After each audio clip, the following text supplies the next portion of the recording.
where the left wants to purposely create victimization.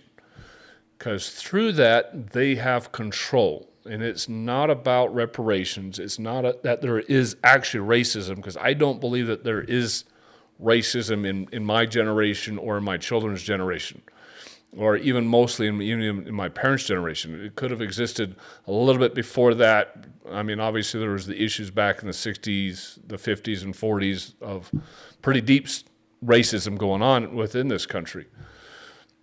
But in our generation, I don't see any of my children or most people in my generation that even see color anymore. Nobody cares.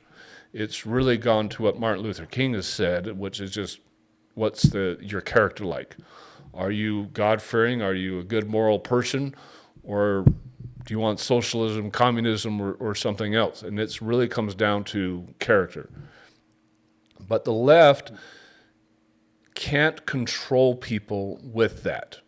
And in order for them to stay in power, in order for people like even within your country to stay in power, they have to have victims, they have to have a problem, and they have to foment that problem and then never solve the problem. Because as long as a problem exists, as long as there's that animosity between the races or between the genders, they can go out there and say, vote for me because I'm going to fix the problem. Vote for me because I'm not the racist baddie. I'm not the bigoted person.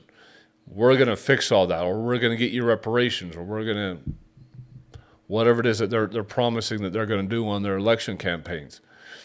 And that's how they stay in power. The other part of that is, particularly here in the United States, is large problems with government assistance programs. And so they purposely get the minorities, the black population, the Latin population, stuck on government assistance programs. And then that becomes generational, where there's generations of just absolute dependence on the government. And then that creates a permanent voter for the woke left.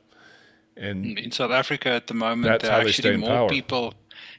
Sorry to interrupt. Yeah, Go in ahead. South Africa at the moment, there are actually more people on government grants than there are people actually working.